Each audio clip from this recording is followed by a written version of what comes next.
नमस्कार दोस्तों, काश मुझे पता होता सीरीज में आपका हार्दिक स्वागत है। कॉन्शियस माइंड और सब कॉन्शियस माइंड की फंक्शनिंग को लेकर बहुत सारे कन्फ्यूजन्स होते हैं। इस सीरीज के कुछ पहले एपिसोड्स उन कन्फ्यूजन्स को ही दूर करने के लिए बनाए गए हैं। उन सभी लेक्चर्स में से यह लेक्चर सबसे इम्पोर्टेंट लेक्चर होने वाला है।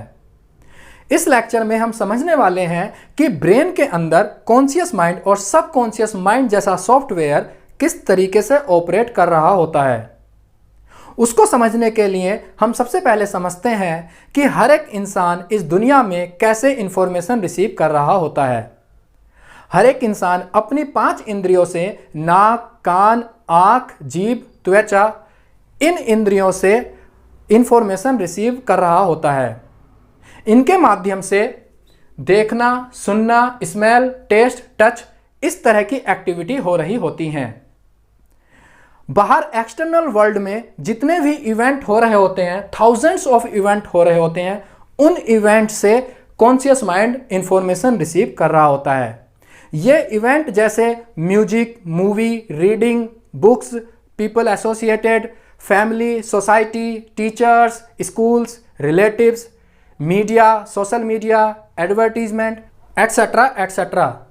और ये इंफॉर्मेशन रिसीव होने वाला काम एक्सटर्नल वर्ल्ड में हो रहे हजारों इवेंट से ऑलमोस्ट 24/7 चल रहा होता है। Conscious mind in external event से, जैसे कोई लेक्चर अटेंड करना, कोई मीटिंग या पार्टी अटेंड करना, कहीं ट्रैवल करना, चाहे बस से, मेट्रो से, ट्रेन से या प्लेन से, इन सभी इवेंट से कॉन्शियस माइंड इन सभी इवेंट से हमेशा इंफॉर्मेशन रिसीव कर रहा होता है और उस इंफॉर्मेशन का कुछ पार्ट सबकॉन्शियस माइंड में जाने देता है। यहां पर कॉन्शियस माइंड इस सबकॉन्शियस माइंड के लिए एक फिल्टर और गेटवे का काम करता है और उस इंफॉर्मेशन जो सबकॉन्शियस माइंड में जा चुकी होती है वो हमारे 90% एक्शंस कंट्रोल करती है और उसके अकॉर्डिंगली हमें रिजल्ट्स मिलते हैं। अब हम समझेंगे कि यह कॉन्शियस माइंड यहाँ पे गेटवे और फिल्टर का जो काम करता है वो क्यों करता है और कैसे करता है। हमारे एक्सटर्नल वर्ल्ड में हजारों इवेंट हो रहे हैं। इन इवेंट से कॉन्शियस माइंड लगातार इंफॉर्मेशन रिसीव कर रहा है हमारी 5 इंद्रियों के माध्यम से। हम समझने के लिए एक इवेंट लेते हैं E1। E1 इवेंट से कॉन्शियस माइंड इंफॉर्मेशन रिसीव कर रहा है, जिसमें से देखने वाली और सुनने वाली इंफॉर्मेशन का सबसे बड़ा योगदान होता है। इस इंफॉर्मेशन पर कॉन्शियस माइंड 3 ऑपरेशन कंडक्ट कर देता है। इन 3 ऑपरेशंस के बाद E1 इवेंट अब F1 में कन्वर्ट हो जाता है और अब ये F1 इवेंट हर एक इंसान का इंटरनल वर्ल्ड का हिस्सा बन जाता है, यानी कि हर एक इंसान के सबकॉन्शियस माइंड में स्टोर हो जाता है। इंटरनल वर्ल्ड को एड्रेस करने के लिए बाकी वर्ड भी यूज की जाते हैं: paradigm, perception, pattern, mindset, mental model. हर एक इंसान अपने इंटरनल वर्ल्ड के अकॉर्डिंग जीवन जी रहा होता है। हमारे पैटर्न, परसेप्शन, पैराडाइम, ये सभी हमारा जीवन डिसाइड कर रहे होते हैं। हमारे जीवन के डिसीजंस और एक्शंस हमारे पैटर्न, परसेप्शन के अकॉर्डिंग ही होते हैं।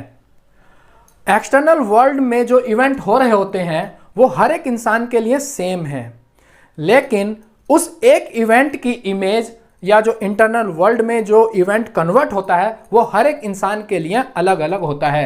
किसी के लिए F1, किसी के लिए F2, किसी के लिए F3। और हर एक इंसान अपने इंटरनल वर्ल्ड के अकॉर्डिंग ही जीवन जीता है। इसलिए ही इस दुनिया में इतनी डाइवर्सिटी, इतने डिफरेंसेस होते हैं। अलग अलग इंसान का अलग अलग बिहेवियर होता है। अब हम समझेंगे कि कॉन्शियस माइंड के द्वारा किए गए इन 3 ऑपरेशंस को। Number 1, deletion. जैसे कभी हम बाहर रोड पर चल रहे हैं तो हम बहुत सारी कार, बाइक या शोरूम देखते हैं, तो क्या वो सभी इंफॉर्मेशन हमारा माइंड स्टोर कर पाता है? जी नहीं, बहुत सारी इंफॉर्मेशन माइंड डिलीट कर देता है। Number 2, distortion. इसको मैं कम्युनिकेशन गैप से समझाना चाहूँगा। किसी ने किसी के लिए कोई बात कही, यहाँ पर सुनने वाले ने बाद में कहा कि मैंने आपकी बात का ये मतलब निकाल लिया था और ऐसे एक्शन कर लिया। यहाँ पर सुनने वाले ने अपने अकॉर्डिंग उस बात को डिस्टॉर्ट कर दिया। Number 3, generalization. किसी इंसान के साथ किसी तरह की एक या दो तीन इंसिडेंट हो जाती हैं तो वो उन इंसिडेंट के बेस पे जनरलाइज कर देता है, लेबल लगा देता है।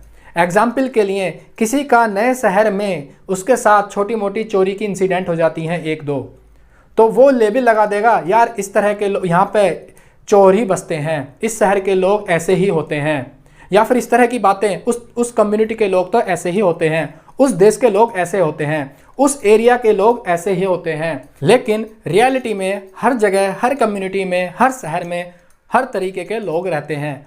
हमारा जिस तरह के लोगों से पाला पड़ता है हम उसको जनरलाइज कर देते हैं। अब प्रश्न आता है कि कॉन्शियस माइंड ये तीन ऑपरेशन कंडक्ट करता ही क्यों है? अगर कॉन्शियस माइंड ये तीन ऑपरेशन ना करे तब एक्सटर्नल वर्ल्ड में हो रहे बाहर इवेंट्स, फॉर एग्जाम्पल E1, तो इस E1 इवेंट की इंटरनल वर्ल्ड में जो इमेज बनेगी वो भी E1 बनेगी। फिर इतनी डाइवर्सिटी, इतने डिफरेंसेस नहीं होंगे। लेकिन इन तीन रीजन्स की वजह से कॉन्शियस माइंड ये तीन ऑपरेशन कंडक्ट करता है: deletion, distortion, generalization. Number 1 reason इसका होता है माइंड की इंफॉर्मेशन को प्रोसेस करने की कैपेसिटी लो होती है।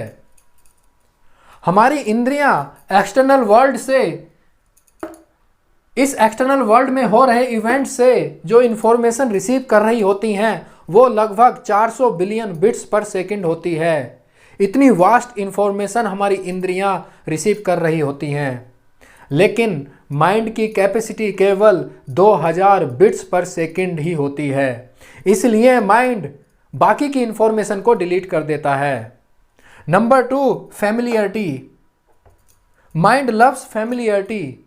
लाखों साल में ह्यूमन माइंड का इवोल्यूशन कुछ ऐसा ही हुआ है कि उसको सिमिलर थिंग, फैमिलियर थिंग पसंद है। माइंड को अननोन टेरिटरी में जाने से डर लगता है, वो वहाँ अनइजी फील करता है, उसको डर लगता है। इसलिए mind responds to all those things, all those data, image, pictures which are already stored in our mind.